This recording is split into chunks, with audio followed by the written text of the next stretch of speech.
What's up, everybody? What's up? What's up? What's up? Energy today. Not what I thought it was going to be. Yeah, I'm hype. I'm big hype. Shut up. Yeah. Let me do this. Give me my moment. I also warned, off the record or on the record, I warned of this last week. Let me do this. Go ahead. Because I was prepared to look good. Hey, that boy clean, though. I was prepared today. Clean, I was prepared today. That boy because I knew football was back, y'all. I knew football was back. Hey, he wanted to watch football, but also stand with Cap. Check him out. No, this is a result of what my Browns did not do today. So This was planned. This was not planned, okay? All right. Football was back, is back. Yeah. And we all knew it. Like Thursday, I'm like, my energy was on another level on Thursday for football. Two teams I don't really even care about. Yeah, that's true. Patrick Mahomes doing his thing. We've been through a lot, man. We need sports. Yeah. And Watson doing his thing as well. So Thursday was the game to watch. However, for me, and y'all know me, Cleveland is my thing. The Browns are my thing. Now, let me say this. When you are a Browns fan, let me make this clear. When you're a Browns fan, you have this level of optimism, if that's even a word. It is. It is, right? Every year. You have to be optimistic day in and day out. Every Thursday, every Sunday, every Monday for the best to happen, which, again, you're playing against the Baltimore Ravens, so I understand. But at the same time, it's my Cleveland Browns. Yeah, you know what I'm saying? Yeah, So man. if y'all don't understand, just pick something that you love day in and day out, and that's where I am with the Cleveland Browns. It also has to be something that you love that pretty consistently lets you down. Like, it can't be something There's really that you love, not much out there, right? Like, it can't be like your grandma's cooking because it's good. Yeah. And it's always good and you love it. Yeah. This is like you love it, but it's often going to let you I had down. a car like that at one point in my life. True. I had two cars like that Yeah. at 2 points in my life where I loved you, but my whole way home, I was cussing you out, you smoking. That's it. And it's rough. Yeah. But once we get home, That's it. it's like, all right, I'm going to see you later because I got to. Yeah. You know what I mean? So that's how I am about the Browns. And they got me clean today.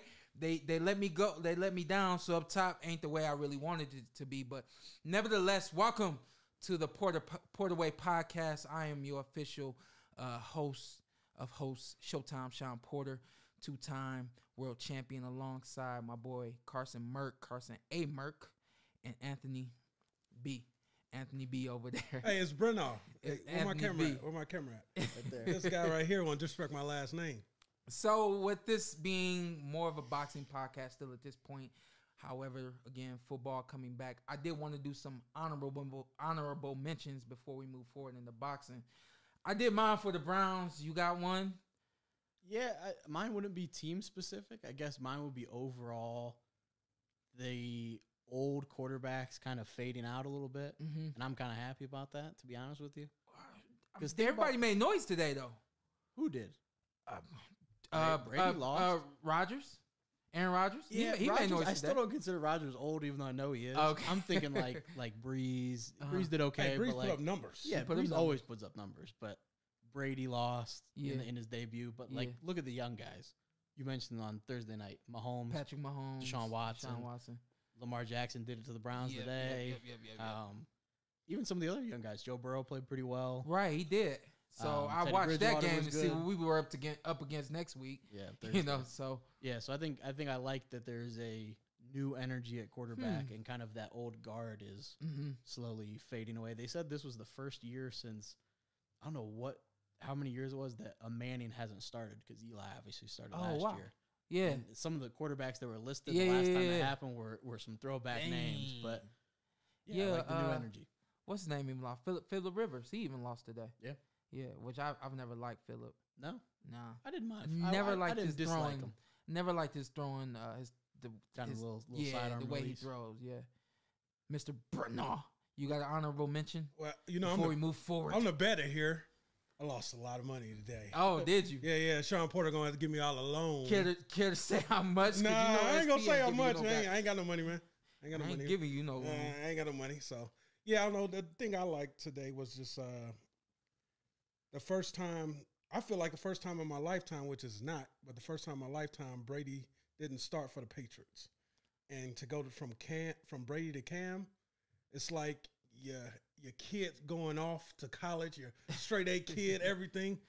Then you got this reckless. He can ball, but he does what he wants to outside of football and comes in and he gets it done. And just looking on Twitter, they want to accept Cam, but it's hard. It's hard not to. Yeah, he's a raw talent. Yeah. Like that's the honorable mention for me is Cam Newton today, because I think that Cam being released by the North Carolina Panthers or the Carolina Panthers, and then going so long without being signed, it was like, where is he going to end up? I said earlier it was a lot like Carmelo Anthony, and then he winds up with no one other than the New England Patriots, and everybody's saying, how can he fit into the scheme? Are they going to be able to control him, so on and so forth? But he came and he balled out today. Yeah, which I think also with that, a lot of the offensive coaching, especially in the NFL, is a matter of how willing are you to adjust your system, or are you looking for somebody to fit your system, which Belichick, obviously, Cam is just very different than Tom Brady. I think. And you've seen it today. Yeah, exactly. You saw it today. Athleticism, getting outside the pocket, and Brady, honestly, his passing has been bad the last year or so. Ooh, I saw some good passes today, and then I saw some passes that were just so un-Brady like. Because I felt the same thing. I felt like his arm was shot. But then sometimes he was zooming it today. Then sometimes he was. Every once in a while, you can still go back to the fastball. But it might not be there all the time. And I could see that he still had to touch on his balls too, though. It's so different. I think Belichick and I think the Patriots they've done it already, but I think they'll continue to make sure they're tailoring their system to Cam, which Cam, I think, he's got the arm strength. Accuracy's kind of been an issue in the past, but I think they'll slowly kind of. And I think the other big thing about Cam, which we all know, is that his health has always been high risk and questionable, game after game, because of his playing style. Yeah. But I think everyone felt like if Belichick could control Cam Newton, then he might be able to succeed over here with the Patriots and go far with the Patriots, because Belichick knows how to keep a quarterback healthy. And I think I wouldn't even say control. I would say maximize Cam Newton. There you go. Because I don't think I think if you take away what Cam does, control, I guess. Right. I think you limit his impact. Right. So I think if Belichick's able to, when there's opportunities to run, take those, and maybe set some stuff up in the offense, some shorter passes where you can kind of allow him to use his skills, but also not get injured and risk injury. And also with the Brady Belichick, they had a great run, a lot of rings. I think they both wants to prove that it was them. Right. For sure. What would you? I would love a Brady Belichick Super Bowl. What you mean? Oh, like Brady yeah. For sure. Is that possible this year? Yes, it's possible. Okay. AFC, NFC. Yeah. Sorry, my man. Yeah, we ain't gonna get no Brown Super Bowl. Hey, someday. No, I agree, and it's similar to if you look back at like Jordan and Phil Jackson. Yeah, everyone's always like, "Well, is Phil Jackson the best coach ever because he coached Michael Jordan, right? Or did they win those championships because he's a great coach and he maximized Michael Jordan?" So, I think being able to prove that you're the guy. Let's go back. Stir in the drink. Let's go back to the Browns, but I want to talk about the Buccaneers. Last year, the Browns signing OBJ and having the squad that we even have still now today, I think everybody had high expectations for the Browns last season. Yeah. I think everybody's kind of back to reality as far as the Browns go. Now I'm not, but most people are. I think those same expectations were put on the Buccaneers, especially after Gronkowski announced that he was coming back. You see they have Mike Evans. Their backfield is nice. Even their defense is nice. Defensive line is nice. Do you think now the expectation that was put on the Browns last year is the same expectation that's put on the Buccaneers? And are they going to answer the bell? You putting the Browns and the Buccaneers in the same? No, sir. I'm talking about the hype. I'm talking talking about the talk. The expectation. I think it's a little bit more for Brady because they expect a ring out of Brady. Mm-hmm. But you guys, I talk a bunch of crap about you guys, but you guys are expecting at least playoffs. Yeah. At least there's levels to it. Yeah. To get this turned around, playoffs, then we'll keep going.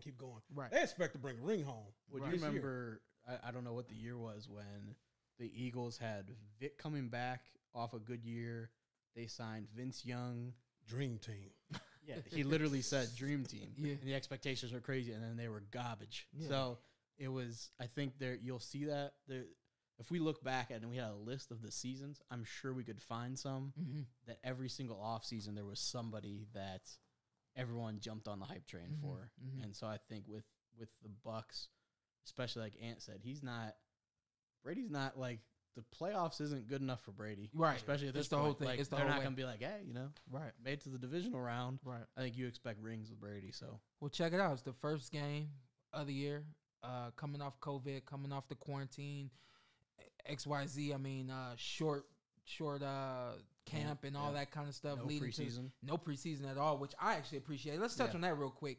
I appreciated the no preseason because we always see someone go down in preseason. We always see something happen when it doesn't count, and I felt like at least now it would count for something. And I felt like I'm good with no preseason. You know, Yeah. I think every team might need it just to get some kinks out. Yeah. But Which in a normal year, you could almost do, a lot of times teams will do those joint practices, which you could almost do that rather than like a full official preseason game. It's different, environment-wise, but in a normal year outside of COVID, you could do just do joint practices with one team or two teams and just kind of mix that up that way. But the owners will never let there not be preseason games. It's too much money. And you noticed it. You could see the where it wasn't clicking, where they ain't have the time against other competition. You can just go against your players so much, but you get tired of hitting each other. Right. You get tired of hitting teammates. You want to hit other people. Right. So you can see the kinks, and Tom Brady didn't look great today, but that could be completely different by the end of the year. Yep. It could be different by next week. I mean, it's gonna be an adjustment. But yeah, I'm fine with no preseason, but I don't think we're gonna see that happen. Yeah, I'm good with that. So let's segue a little bit, but I think this is pretty cool. We'll go back to boxing. Another honorable mention is myself.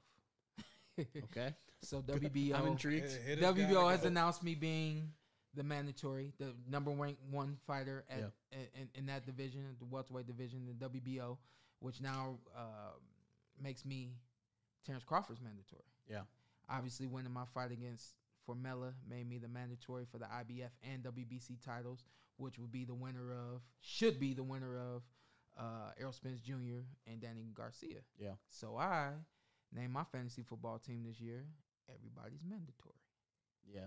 It's an interesting spot to be in. It's a very interesting spot to be in.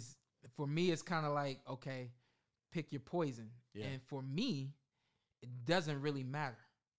I think we got a great fight. Nobody knows what could happen against me and Terrence Crawford.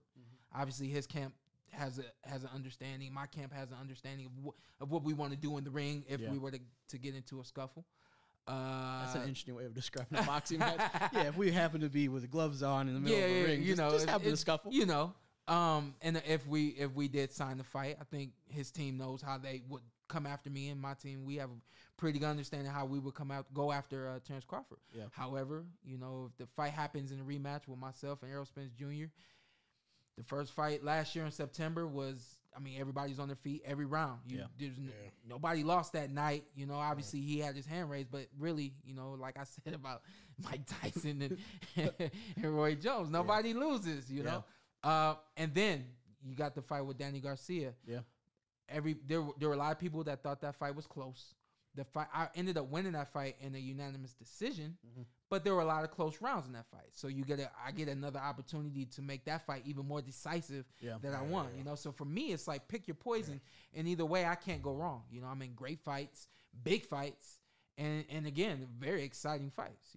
Fights like that when it's not just a great guy against a pretty great guy or a pretty good guy. When it's great against great, there shouldn't be that big of a difference. Like you said, the close rounds, that should be how fights go. Most Same people with don't Errol understand Spence. that. Yeah. Like you and Errol Spence, it's a great fight. Everyone's like, before the fight, now, I thought Errol was going to wash him. Why did you think that? These are like two top 5 welterweights in the world. Why did you think he was just going to even look at Floyd's fights? Floyd's arguably top fighter of all time, probably guaranteed top 3, top 5. Yeah. Did Floyd wash guys in his prime in their prime? Like, not really. It was, he beat him handily, but yeah, I think any of those fights people will be excited to see I think people are especially intrigued by the Bud fight. People are intrigued by the Bud fight. I think it's because I think giving a lot of answers when I fought Errol Spence Jr., I think I did some things that a lot of people didn't expect, some things that maybe some people didn't even know I was capable of or had the ability to do. Yeah. And I think that's why, styles make fights. Yeah. And I think with the fight with Terrence Crawford, I think a lot of people are now saying, well, Terrence can do A, B, C, D, E, F, G, but Shawn can also do A, B, C, D, E, F, G. I think now people are really starting to acknowledge me as not just a brawler, but also as a fighter. Yeah, just from when we met about 7 years ago. Yeah. Even when you used to fight people, beat people, everything was, well, he headbutted me. Mm-hmm. He headbutted me. Mm-hmm. Now it's like, oh, Shawn doing this. Yeah. Oh, Shawn doing that. Yeah. And even with me, when you switched it up one fight, I was like, what the hell is that, Shawn? I'm real honest with Shawn. Came at me like that. I thought he was talking about fighting him. I was like, wait, whoa. No. In one of his fights. I'm real honest with Shawn. I tell him like it is. So I even came at him like, what the hell is that? You need to be a dog.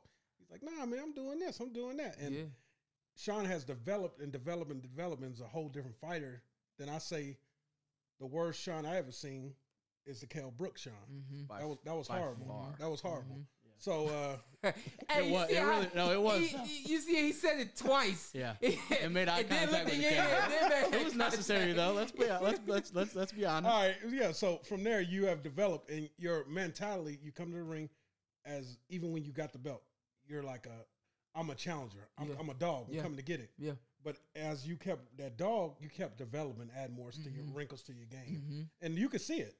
And you also, if you're talking about people appreciating maybe your skill set more than they have in the past. Hold on, this ain't Shawn Appreciation Day. No, not at all. Right. So we gonna move forward. I was moving past it as quick as possible. But I think the other part of that is, as much as people love Terrence Crawford, and I think Terrence Crawford might be the best welterweight. I think him and Errol Spence, you guys are all right in the mix. Yeah. Nice. But Terrence Crawford hasn't fought a top welterweight. Mm-hmm. It's not a diss to Terrence Crawford when people say that. I don't know why people act like it is, but he just hasn't been in there. So facts are facts. Yeah, like it's not. We're not like, oh man, he didn't fought a top welterweight. He just hasn't. So, but if you get in there with Terrence Crawford, then they can say, okay, I saw. And again, it's styles make fights, so it's not the same. But they can say, I saw Shawn Porter fight Danny Garcia, Keith Thurman, Errol Spence. He did this, this, and this, and then he fought Terrence Crawford, and he did this. So it levels it out where people can kind of see where Terrence is at on the level. But that's why the Terrence Crawford fight gives me a little bit. I'm a little bit more interested in that fight simply because I haven't fought him. I think there's more to show against Terrence Crawford, especially with him having the reputation that he has of being, basically that bad guy that no one can beat, but also quote unquote has he fought anybody? Yeah. So we're gonna move forward. Maybe we'll come back to Terrence Crawford. Yeah. So listen, the biggest news that I think to date right now, which in the boxing community is a little to some of us is a little older, but now it's becoming more and more public, is Canelo Alvarez's lawsuit against not only Golden Boy but also DAZN. And I wanted to touch up on that because I think now we're seeing, or the world is starting to see, what a lot of us have known for a long time. Canelo has not been happy for a long time. Dude signed a 365. It was something 300. Yeah, 325,000. Million. Excuse me. I was like, man, that was not what I was expecting. Excuse me. $365 million deal, 5-year deal, 11 fights with DAZN, but also with Golden Boy. I think a lot of people, even that, when he first signed that deal, everybody said Canelo left Golden Boy and he's with DAZN. Then it took a couple days and everybody's like, no, he's still with Golden Boy, right? But he's just signing this deal also with DAZN. So the more and more I dig into it, it's messy, but I keep coming back to the same thing. Right now, he's suing Golden Boy and DAZN for $280 million, which is basically what's left over of his $365 million contract. Yeah. And he's saying it's breach of contract. You dig into it a little bit more, and then you start to hear and see what a lot of people in the thick of boxing have known for a long time. Golden Boy does not always do the right things. Yeah. They are Golden Boy, and I'm going to say Golden Boy as a whole. I'm not going to pick anybody out. And I know a lot of the affiliates with Golden Boy, but I'm going to say Golden Boy as a whole. They don't always do the right things, and I think they are a classic old school promotional type of team within boxing where they don't always tell the boxer the right thing. They don't always do the right thing by the boxer, and I think they get in trouble, but this is big trouble. Yeah. Because you messed with the biggest of the biggest in boxing right now. That's what your moneymaker. So when you're talking about breach of contract, Golden Boy basically made some promises to DAZN, and they didn't tell Canelo. Then they don't tell Canelo some things, but didn't tell DAZN. You play in the middle, man. Yeah. But you didn't tell either side. Right. Now eventually I'm gonna have to cross that couch And just talk to the other talk guy. to him. You're just hoping one day it all works out. Yeah, just hoping one day it all works out. But when I That's come bad to Ant, I'm like, yo, what's going on? You like, hey, talk to Carson. Yeah, I didn't know. Yo, CA Merk, what's going on? Hey, you got to be Golden Boy. I was like, wait a damn second. You got to be Golden Boy in this position. And so now you got a situation where the biggest boxer in boxing right now is unhappy. He doesn't want to fight.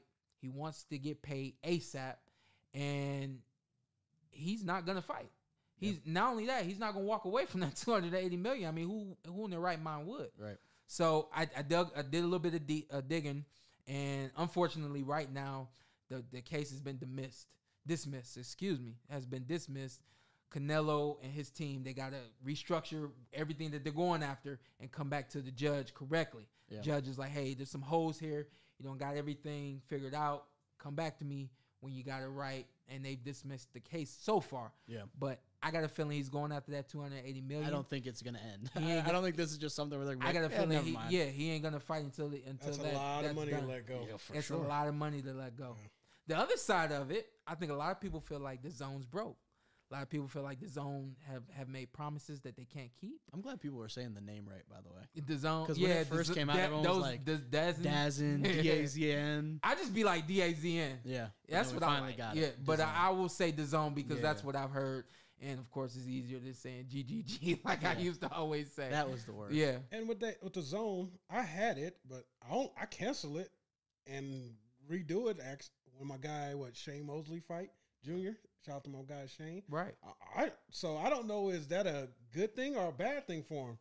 To me, it's like you're losing money. Let me tell you this. Like I've said this to you guys before. When in America, it's hard to get into the boxing business. Nobody wants change within boxing. Yeah. The biggest names, the biggest promoters in boxing, they don't want anything to change, and they ain't adding to the program. Yeah. They gonna block you, and they gonna make it so that you can't get in. I mean, we talking about $1 billion. Jay-Z cannot get into boxing. Yeah. How is that possible? He tried. How is that possible? It's because boxing is a small community, and those powers that be right now in boxing don't want it to happen. Yeah. So the same thing with DAZN.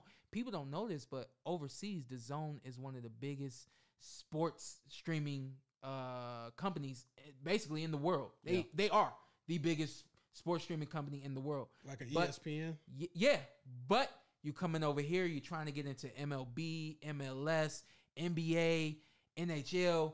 Nobody's giving up those rights. Yeah. Not even so. Like when DAZN came over here, America's like, no, we can't do it. So there's just so many different commercial things going on over here with the MLB, with the NBA, and all that kind of stuff. But I want to clear it up. DAZN is not broke. DAZN has money. DAZN's just trying to figure out how to get into boxing. And a lot of people don't know this, but because they couldn't get into MLB, NBA, they couldn't get the rights. They took all of the money that they have and they put it into, I think they're in Bellator. But they're trying to get into do nothing but combat sports in America because that's really their only end. Yeah. And right now with who's over there in England doing this thing, Kell Brooks guy, Eddie Hearn. Eddie Hearn's the end for America. Eddie Hearn is a good guy. My man. Eddie Hearn does his thing. Eddie Hearn is the man. You can't hate on Eddie. Yeah. And he's a great businessman. He's fun to be around. He's got this certain type of energy and charisma that a lot of people, even over here in the United States, can dig. A great guy to send over. A great guy. Exactly. Yeah. So that's what they've done, and they've kind of been able to make things work through Eddie Hearn, but it's only a matter of time before this thing with Canelo breaks through. And as soon as that breaks through, I mean, it sucks that the zone's attached to the name, but they're going to be attached to it. And once Canelo jumps ship, then it's pretty safe to assume everybody else is going to want to jump ship as well. Yeah. That's usually how it goes, especially with a big name like Joshua the only one that stays because it's back home. But brings me to my point. Who do you want to see Canelo against? Good question. What do you mean? Good question. I don't want to see Triple G. I don't want to see. Yes, I got an answer. I don't want to see. Shawn Porter. I don't want to see a trilogy. No. Let me say that I don't want to see the trilogy with Triple G. I don't want to see that. Yeah, that's fair. Who's Ant seems like he's got an answer. He's got all the answers. Like Jesus. I want to see him against David Benavidez. Ooh, I'll take that. That's a great fight. Because David's a big boy, and when he gassed back up after he make weight and he gassed back up, let's put emphasis on making weight. Yeah. Make weight, and the next night, my boy, he walks in the ring maybe 180. Can't beat can't beat Canelo. Too slow. I don't think he beats him either. Too slow. Not a high. I'm crushing it right now. Hold on. I didn't say he was gonna beat him. I said that's what he wants to see him with. Yeah. All right. Well, who else can you name? We go back. Caleb. Let me back up. That would be one. The one that whenever I think of Canelo, and you know this, I'm not sure if we've ever talked about this. His fight with Lara is one of my least favorite boxing matches of all time. I'm a big Yaroslandi Lara fan. Yeah. And I thought he just outboxed him night and day. I think he handled him. That's what he won on the scorecards. He won one of them, and then lost obviously the other two. And Lara's been in some wars. Yeah, since that fight. I just think a guy like that's a slick boxer that maybe has a little more power than Lara is able to do that. And so like going back to what Ant said, Caleb Plant might be the one I'm most intrigued by. To be honest with you. The thing about Caleb, he's gonna have to stay on it all night. Yeah, he has to, because if Canelo lands one, it's good night Irene. He got Coach Larry Wade in his corner though. Oh yeah. Oh, he's gonna come to fight, and he's gonna be in shape for sure. But all you need is one. Yeah, I think that combination though, where because Lara gave a mover with some speed, with just enough power. Because think of the guys who have been in the closest fights with Canelo other than Triple G. They were movers. It was Floyd, and Lara. Yeah, and so I think if you get a guy like Caleb Plant, who's also a bigger guy, has some decent power, and is really, really responsible defensively, and has good footwork, and again, in shape is a huge thing, especially when you get up there and weight. Mm-hmm. That 15 seconds, y'all changed my mind. Caleb Plant. What I've seen Coach Larry Wade do with Shawn, he got a shot. He got a shot. 40%. Who you betting on? He's a better. Who you betting on? Oh, Canelo would be a huge favorite. Yeah, I gotta take Canelo, but he'd be a huge favorite. You might make some money on Caleb. Yeah, it might. I mean, Caleb me plus 600. So every $100 I bet, I mean $600. Have you seen enough of Caleb to really? I think Caleb needs some more fights. He needs some more fights. That's what I feel about David Benavidez. Yeah, he needs to. That's hard to just step up and go to that level. Yeah, that's a different level, man. What about somebody like for Caleb? And not to turn the focus to him, but as you look at that, where maybe you need some more of those fights, like getting in there with something. Like what about Anthony Durrell? Yeah, you need a dog fight. Unintended. You need to boom. you need a dog fight that's gonna cause you to pull some things out of your toolbox that you've never had to pull out before. Yeah. I'm a firm believer in that. Yeah. I'm also a firm believer in you. I contradict myself sometimes because it's like I always say, every fighter needs to go through it. Yeah. But you don't want to go through it. Right. Like I don't want to go through getting cut in the fight. Yeah.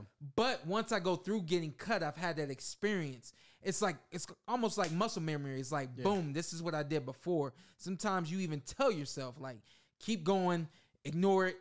The cut man's going to handle it. Let me get through this round. You know, little things, but I always contradict myself in saying that you never want to go through it, but there are things you need to go through in the boxing ring in order to basically grow you and mature you in the boxing ring.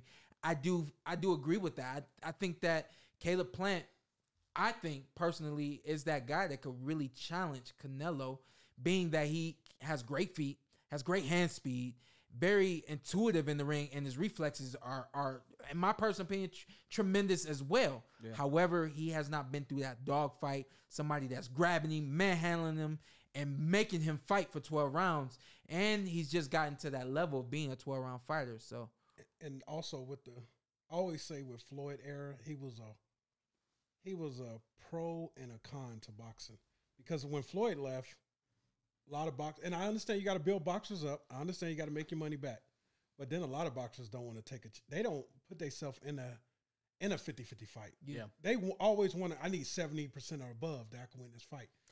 But those fights, the ones that make you, when you're in a 50-50 battle, and you got whatever it takes, that's where you become a world champ. I don't get that vibe from Caleb. No, personally, no, me neither. I don't take him as somebody that would wait for a fight where he thinks he can comfortably win, or like a huge money fight. I think if you give, I wasn't singling out Caleb. No. I'm saying in general though, going back to Caleb, I think it's one where Caleb seems to me like, if you're Al Heyman, you're approaching him like, hey, you have a fight with Canelo. Mm-hmm. I think he sees it as obviously big money. That's what you're in it for. Mm-hmm. But also, Caleb seems like the type to want to prove himself and show that I did my job on these other fights. Yeah. I can go up to that level. 100%. You just haven't seen it yet. And he's got less than 20 fights. I think I was 22-0 or 22-1 when I had my 22-0-1 when I had my first title fight. We're starting to see a trend now where fighters are having less than 20 fights, and they're taking those big steps up. Yeah, we see it right now with Lopez and Lomachenko. Yep. Sergey, Charlo. Oh yeah, the Charlo fight, Sergey Davincinko. He's only got good job. That's got big money right here. Big money Porter. I get paid to say those names. 13-2. I mean, he's got 15 fights. I believe Caleb has 16 fights. Even look at Lomachenko. You're talking about Teofimo now. Oh, look at when Lomachenko got this title fight. Like, what, 3? 3-0? Yeah. It might have been 2. I thought that was He might have been 2-0. It was crazy, but that's no, I think, like Ant said, there are absolutely unequivocally fighters that these boys, they can't win a football game in Cleveland, but they can talk. We can pronounce some stuff on the second try. But there are definitely fighters that are exactly what Ant's saying, that they're like, the money's not going to be there for me to risk it.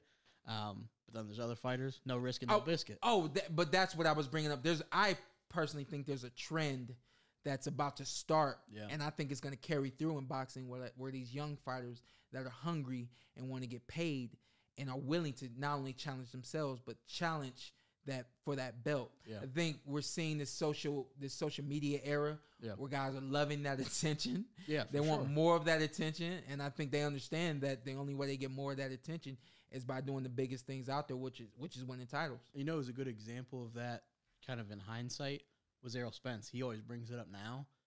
He was the one that had, like, in that late teens amount of fight, he was calling you out. He was calling Keith out.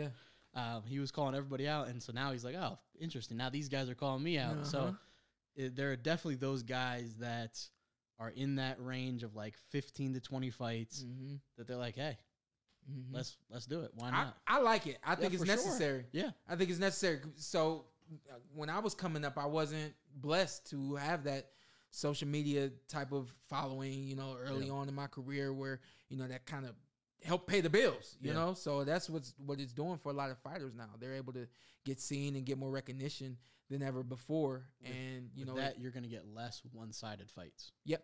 Because those champions are not going to be able to fight, some random guy that's 13-7 and is 36 and because whatever. The world's going to command it now. Yeah. And these young guys are like, hey, no, don't fight that guy. Yeah. I'm fighting you. Yeah. And as long as the promoters and the matchmakers say, okay, let's do that, especially in the climate we're in, and we'll talk about it in a bit. But like right now, needing sports and needing competitive fights and needing fights people are willing to pay for to an extent is going to be big. Let's talk about the pay-per-view. Yeah. We got the Charlo brothers and the doubleheader and the pay-per-view. Let's talk about the first fight, which is going to be, I'm trying to take care of the fro today. Yeah. I'm trying to take care of the fro. I'm going to let it go. Well. I'm going to let it go. Y'all saw it. I'm going to let it go. Is it down? It's not bad. It's down in the middle for sure. Right, but I know. Let's talk about the first fight. Jamal Charlo versus Sergey Davincinko. Oh, you good. I'm going to go with Serge. Yeah? Yeah, that's going to be my name. No. Oh, wait. That's what I'm calling him. Oh, okay. I thought he was talking about the old soda that had too much caffeine in it. Jump right into it, though. Who you got?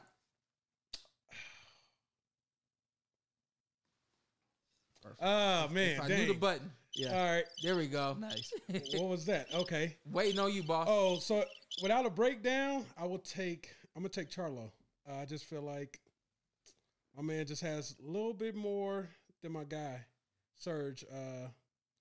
And what gets me is what happened to Kell Brook after he faced Triple G. This guy got broken. What does he have left after Triple G? You go to a war like that, and my man got hammers. It was a war. Hammers. But it wasn't a war that he was on the bottom side of. Oh, no. It wasn't, but still sticking in there all night. I thought it was I thought it was a close decision. I get what you're saying going through that war, but I thought it was a close decision. Yeah, I just Triple G is just something different. But I just feel my man Serge want to get inside. My man Charlo's gonna fight from the outside all night. I think he's just a little faster, quicker.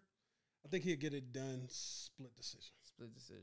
You? I'll go Charlo. I just think it will be a good fight. I think it'll be a good fight for sure, and I think it's one of those matchups that is interesting, and it's almost always, I'm saying that, crossing my fingers, that isn't the one that's not. When you have a guy that's going to press you and press the action, and then the other fighter is somebody who has athleticism, is able to fight from the outside, but also, if you look at the Charlos, they throw some bombs. So when you have that where one guy is pushing the action, but at any point he could head back the other way on his ass, I think Charlo, I think he's just good enough to win that, but I do think it's going to be a good one. And I think you have to be aggressive. He has to be smart how he gets inside. Yeah. Like Sean does it with tactics. You can't just go. You talking about Sergey? Yeah. He has to be smart in how he gets inside. Yeah, for sure. Yeah. So Jamal's last fight against the European fighter, whose name is escaping me. Wow. The guy he fought last. The last guy he fought, European fighter, was able to move and use the ring, and I personally felt like he outboxed Jamal Charlo for a majority of the fight, and he comes up short on the scorecards. I think that's the way you beat the Charlo fighters, both brothers. I think both Tony brothers. Harrison. You have. I think both brothers have a very similar style, where it's jab, straight 1-2. There's really nothing different coming from them. They're not spitting out any different rhythms, any different flows. Dennis Hogan. Oh, that's who he fought after? The one he fought before that. Nobody. That fight. We're just gonna let it go. Yeah, let's let it go.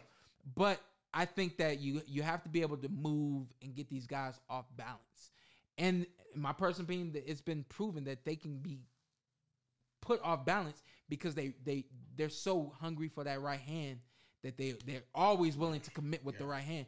And a lot of times they commit with the jab too, because they know that if I touch you, if I just feel it, I'm throwing this right hand and you're going to sleep. They 1-2. Yeah, they 1-2 right down the pipe. They're not hook off the jab. They're not jab, go to the body.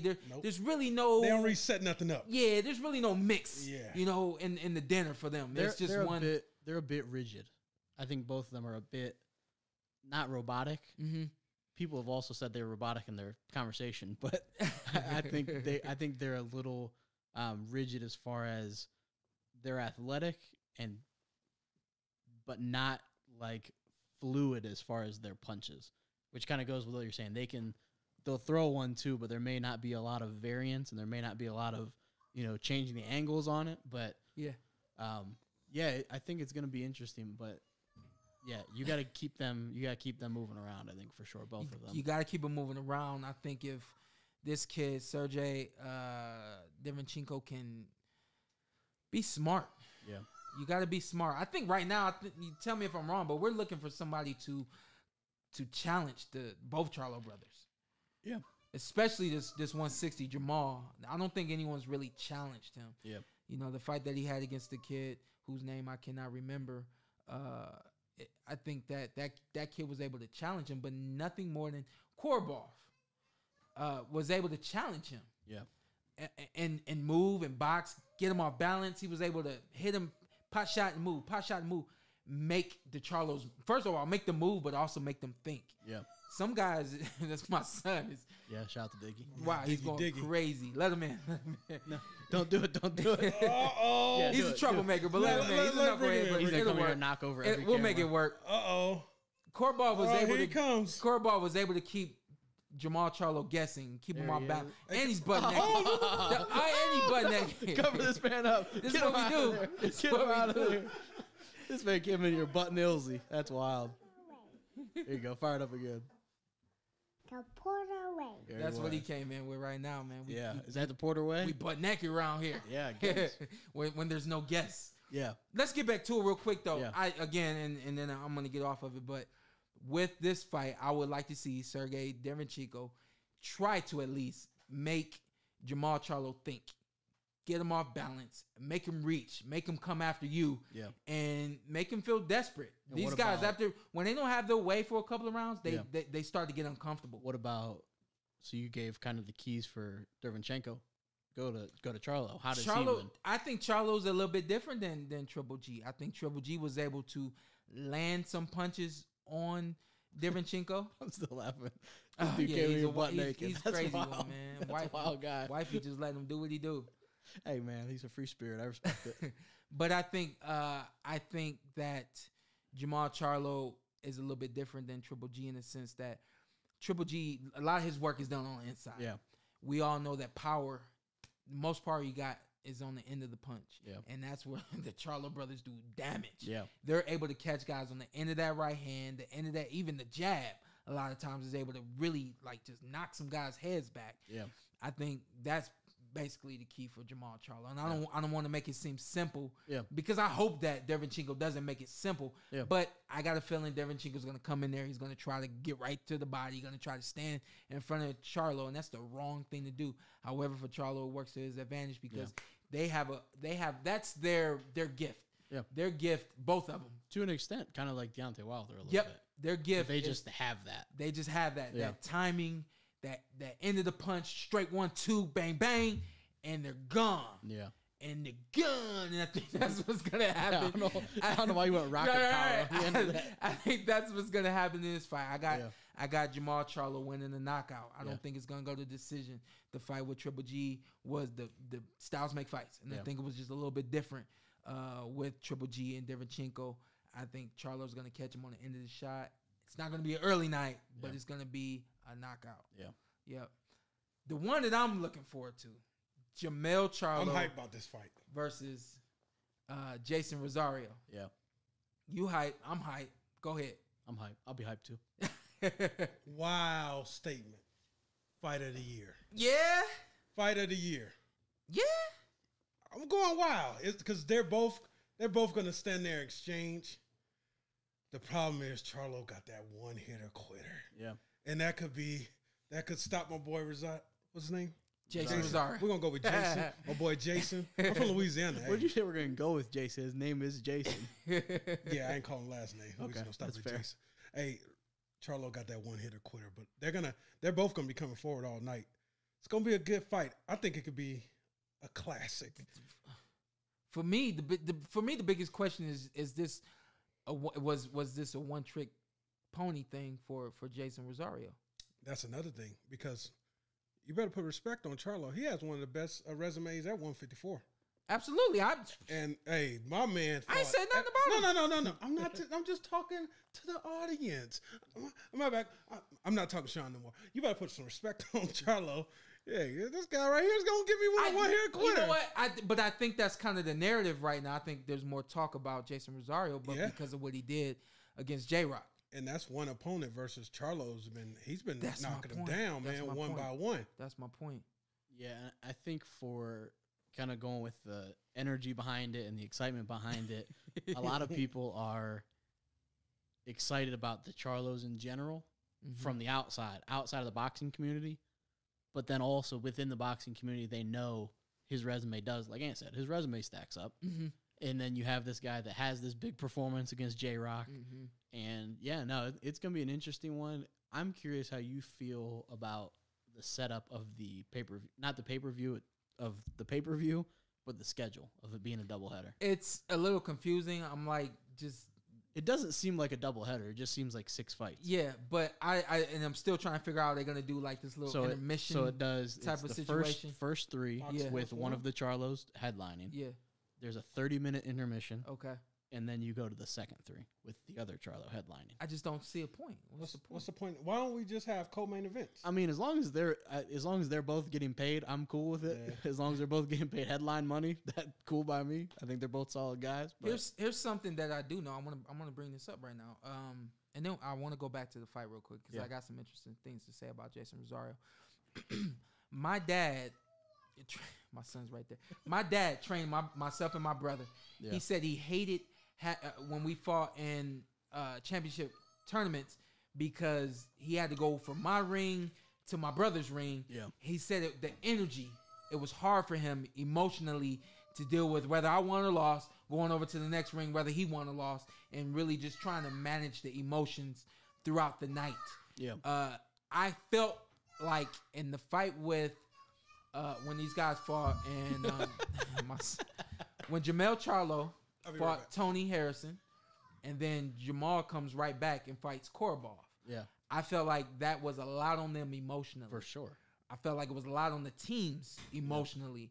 I felt like the energy just it's hard to manage that Especially, kind of energy. it's not a dad, but it's Derek James. Those are his Yeah. Those are his guys. Yeah. So it is a family connection with all the Errol and the Charlos as well. So I feel like another purpose for doing the pay-per-view that kind of way is to give some time and to help these guys manage what's going on. I think that's one thing that a lot of people don't know about the boxing game is it's not all physical. You know, a lot of it is mental. A lot of it is your emotional state going into the ring. A lot of guys, but trust me, when a lot of guys say I had a great camp, they're not just talking about the things they went through physically and how their body looks and Or how they're lying. and how they did the nutrition and things like that. It also goes into how they're handling, how their family is handling them being away in camp, how they're handling being away in camp, how they're handling certain situations going on within the team or within the fighter that didn't make it to camp or, you know, is sick the day they were supposed to spar. I mean, there's so many things that goes into a camp. Now, imagine having your twin brother get in the ring and fight before you. You go to the ring with that fighter. Yeah. I mean, think about y'all at home. When I get in the ring, a lot of y'all are off y'all seats and fighting with me. I get a lot of text messages. We're right there with you. We in there with you. Now, imagine like having a family member actually do that. And you have to follow that. Yeah. You know what I mean? So it's really hard to follow going into the ring after seeing your brother win, lose, or draw. You know, seeing him get hit. Yeah. Seeing him not make the move that you know you've been seeing him make every camp, or the move he was trying to correct in every camp. You know, there's just so many different emotions and energies that come with it. And both of the Charlos are also they're fiery guys. So that's not like a calm, laid That's the back, other part of it, yeah. You know, friend of a friend watching a fight, and then you know you gotta kind of like they're into it, like they're emotionally invested in boxing and each other. Yeah, I think a big thing with that, and Derek James, I think, is one of the better trainers in boxing, in my opinion. I think you need a guy like that can. He's known these guys for years, so he can say, "Hey, tone it down. Tone it down. Yeah, that happened. It doesn't affect you. Yeah." You have to do your job. You can hope that helps, but again, it's something where it could be inevitable that it does get in your head a little bit. Right. But I think both those guys are they're very passionate. They're very fiery, and I think that emotional roller coaster is interesting. Another part I gotta wonder is, did these guys argue about pay-per-view? We've seen them publicly. Didn't they flip a coin at some point? No, that was the other previous one, right? fight. Yeah, and I kind of feel like, okay, they switched up on this one because of that. And again, let's go back to the emotional part of it and the energy side of that first time they did that. Yeah, fighting on such a big stage, Tony Harrison and going against Korobov. I feel like Jamal did a whole lot in that first fight, and I felt like his brother was more than likely in the back room pulling so hard for him. Then when he came out to fight, he was a little gassed. He was a little, you know, the energy wasn't there for him the same as it would be if he had fought first. Yeah. Or if he had not fought that night at all. Right. And just came back on his own card. Yeah. So I got to wonder, did these guys argue about fighting on pay-per-view, who was going to go first, things like that. You also live and you learn. Yeah, you live and you learn, and I'm wondering, is that intermission in that time, was that some type of psychological game for them? Like, hey, you each got your own pay-per-view, It's possible. So, and I think also, and I know you said you had some interesting things about the fight, but that also, I think, plays into the cost of the fight and being able to offer this as a pay-per-view, that it's not just 3 fights, that you have 6 fights and 2 huge fights within the headliners. Go back to it real quick. Who did you call for the winner of Charlo Rosario? I got Charlo's clean sweep. Charlo's. Clean sweep. Do you got a round or KO for this one? And then what about you? Yeah, I'm going KO. Yeah. For Charlo. No faith. Late KO. No faith in Rosario at all. A lot of faith in I got Rosario. faith. Yeah. I just think Charlo Charlo's got that one hitter quitter. Yeah.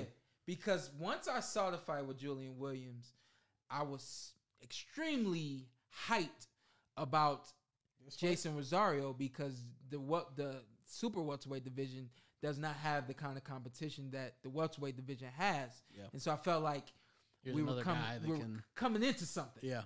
So I did my research. Okay. Because let's be real, that fight with Julian Williams was genius. Yeah. In my personal opinion, that was genius. And not only that, I think everybody talked about how much bigger Jason Rosario looked against Julian Williams, and I was like, size, doesn't always matter. Yeah. Yeah. You know what I mean? So I wasn't sold on that. Yeah. But I had to go back and look. Jason Rosario, 21-1. He's got 14 KOs, and he's been KO'd 1 time. For me, that was strike 1. Yeah. You've been KO'd. I don't know who you got KO'd by, but more than likely did not have Jamal Charlo type power. Yeah. You know what I mean? Yeah, so you look at what he did against Julian Williams. He fought Jorge Cota to a split decision. Strike 2. Yeah. Because Jamal Charlo took care of Cota in about 4 rounds. Yeah. 5 rounds tops. Yep. I was like, strike 2. He's had some other unanimous decisions, but the biggest thing for me is, can you last in the ring with Jamal Charlo? Yeah. At one point, I was super hyped about this fight. Not so much. Still hyped about it. Yeah. But once I saw the X's, I was like, yeah. He can't be a one-trick pony. Carry this momentum into the next fight. The only thing that gives me faith that he's going to be what he was against Julian Williams is the fact that he said, this was my first official camp.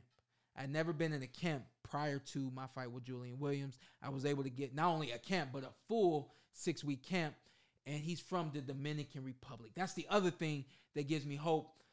When you're from the slums, when it's hard for you, the only thing you know is fight. And for a lot of fighters, that's what translates the most for us in the ring, is that dog, that ability to fight no matter what. And what I believe is it comes from your upbringing. I think that has a lot to do with who you are in the ring. I didn't have the toughest upbringing. I wasn't in the streets. I wasn't a bad dude. I didn't go to jail. I wasn't in detention, all that kind of stuff. But my dad made my life hard enough for me to be hard when I have to be hard, and carry it out when I have to carry it out. And I got a feeling that that's what Jason Rosario is bringing to the ring. So 2 things. The fact that he's got a full camp, a lot like he had against Julian Williams, that gives me hope. And the fact that he's from the Dominican Republic, he knows what it feels like to fight and go through things well before you get in the boxing ring. Yeah. That That also gives me hope that not only can he contend, he might be able to beat Jamal Charlo. So first off, make a prediction. We're not letting you off for that. Jamal Charlo decision. Okay. So I have a question from your experience, because like we've all touched on with the Charlos, both of them, they just have sleepy deepy power. It hits you and you're donezo. So you fought guys like that. Yeah. You fought, the 2 that come to mind would be Keith Thurman and Errol Spence, are probably the biggest punchers. What is it like strategizing in the ring, and also because you have to keep in mind, if I mess up here, it could be a wrap. Is that something that you always keep in your mind, or is it something that you just know ahead of time, and then when you're in there, you can't think about that. So how much would it take you out of your strategy? Exactly. Yeah. Exactly. For me, with Keith Thurman, was not a second thought. It was, I'm going in here to win. This is what I need to do to win. And I never cared about his power, never thought about his power. Not to say that, I was like, oh, this dude can't punch. It was just, I got skills. I'm going there and do what I do and win this fight. And I think you did what other people never did. Yeah. You wasn't worried about the power. Yeah. People was thinking, how do I stop the power? Nobody went at Keith the way I went at Keith. Nobody has gone at Keith the way I went at Keith. Yeah. And obviously the same with Errol. And obviously for me, it was the same thing with Errol. It wasn't boogeyman. I had no type of boogeyman mentality. Yeah. It was. Yeah, that was so that was so under, that was so it was. Oh, do I look worried? Do I look worried? That was so underrated. Yeah, that's one of the best moments you've had in your career. Yeah, but I think it's interesting from the outside watching that, and I'm like, I carried that mindset into that fight. Errol Spence Jr. gets in the ring after I win the title against Danny Garcia. He says, I want to fight Shawn Porter. I want the WBC title. I'm like, hey, man.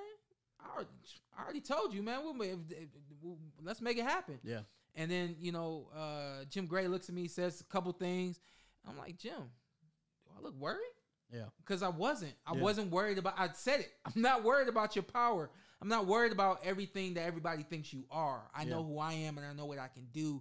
I don't think enough people consider themselves in the boxing ring. I think a lot of guys are always concerned about what the opponent can do. And that's not to disregard Errol. Errol is for sure. He's a top 5 welterweight. So I think just your team, us. I do security for Shawn for the fights. We all was ready to go. None of us even. It wasn't a glimpse of. I'm ready to go during fight week. Don't try me. But not even like that point. It was just like, hey, my man coming in to win. Yeah. We don't know what y'all talking about. Even in the hotels, we had a little thing with their team. Sean don't know about. Well, we came to win. We came to win. After that, they knew we was ready to go. But it was just every fight, he comes ready to go and just at the end of the day, you put your shoes on just like I do, my man. Mm-hmm. I think there are a lot of people do criticize you, but there are a lot of things people I think can criticize you about. Style-wise, whatever-wise, I don't think anybody can, with their heart, say, I think Shawn Porter's ducking that guy. Or, I think Shawn Porter's scared to take that fight. Mm-hmm. I think that above all else. So, like, when you say, do I look worried? No, because I don't think if Al Heyman puts in front of you, hey, Errol Spence, you're gonna be like, I think I really rather take an easier fight. Mm-hmm. I just don't. I don't think that's ever been something on your mindset. And back to Charlo. So if he gets hit with one of Charlo's killers and he takes him, is that mentally like, I just hit this guy with some stuff and he ain't go nowhere? That happened to me, but I was younger when I was hitting the guy and he was taking everything that I had. Also happened in your last fight, in all fairness. Go ahead. Carry on with your story. But when you're a young fighter, anybody else frustrated. I do think that when you're a young fighter, that does play on your mind. Yeah. I mean, this fight that I just had with Formella, it was like, keep going. Yeah. I did not think I was going 12 rounds that night. Yeah. And I think the 8th round was like, damn, I'm about to go 12 rounds. We've seen that. I can't think. There are definitely examples, but I can't think of off the top where a fighter comes in there with that just, knockout power, just putting people down, and then they don't early, and then you get to the middle of the fight, and it's like, wait a second, this guy's still here in front of me. I don't know about any fights, but I know about my fight specifically. Yeah. Julio Diaz, the very first fight that I had, when he was still there near the middle of the fight, I started questioning myself. Yeah, I started thinking like, this dude is walking through everything. He's gonna beat me. I mean, like I had all these crazy thoughts. Yeah, but when you're young and you're relying on raw talent. You're not strategizing for a fight. You're not really experienced enough to understand, like, hey, keep boxing, change this, do that, make these different adjustments. Guys like the Charlos, that could be a problem for them. Yeah. Because when you're not used to seeing somebody take your power, it's going to play a mind game on you. And I got a feeling that Rosario's got some power to give him of his own. So I'm back hyped about that fight. Yeah. I'm back hyped about that. He went. Yeah, I went. Yeah. Hey, man, listen. That's how, honestly, But the Browns lost today, so it's going to be an emotional roller coaster for me today. It is what it is. So So to touch quickly on the price of the fight, we kind of talked about it ahead of time. So it is $78.95? $74.95. $74.95. Yeah. So a big thing with fight parties is you can't have a fight party right now. Really. So to speak. So if that price, again, people are struggling. We're going through a pandemic. They're trying to figure out their next meal rather than, the rent, rather than spending, $75 on a fight. So in the past, we've all done it where, you say, oh, I'll be the one that hosts it. I'll put the money up. Right. Come through, kick me $5, whatever. Right. You can't really do that right now. Right. Because of the pandemic. Right. So it's going to be interesting to see if people are willing to. I think overall it's a good enough card where people could be interested enough to do it. And I think the Charlos have enough mainstream crossover where they could do that. But it's going to be interesting, I think, what the numbers are. I got two things, and then we're out of here. Number one, I think fight fans are going to buy this fight. I think that general fans of sports are going to buy this fight. I think, like you just said, the card is good enough up and down, and you got a long night of boxing where you feel like starts at like 4 o'clock Pacific time. You're going to get your money's worth with this entire night, not in cards. It's an event. Yeah. And then the other thing that I know, boxing fans are crazy. We going to get together. We going to kick in. Responsibly. And responsibly. And we going to make it happen. I ain't want to say nothing. I kind of feel like my son, he added to the show, but he also took away from the show. Oh, yeah, that's going to be something, me running out. That was one. Hey, listen. I think he added to it. I hope y'all enjoy what y'all saw. Please check us out next week. Oh. I got to do this. Yeah. I got to do this. So, football kicked off Thursday officially. Sunday, big day for me and my Browns. We're going at it on Thursday night next week. And then Sunday, we got a special guest coming to y'all. This dude is one of the baddest dudes in the NBA. Not only that, he's one of the biggest fans of boxing that I know personally.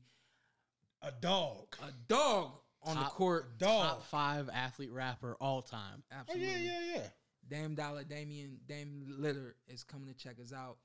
He's going to talk to us about his tweet. I said, hey, man, I saw you make that tweet. Come on the show. I got you. Let's make it happen. He said, absolutely. I love boxing. He didn't say, man, I'm going to support you. He said, absolutely. I love boxing. I said, man, I know you do. I can't wait to make the world make it known to the world that you love the sport as well. So y'all check us out next week. Should I update it like next Tuesday? Yeah, why not? Next Tuesday. Check it out. Dame Dollar is on the show. God bless y'all. The Porter way. Take care, y'all.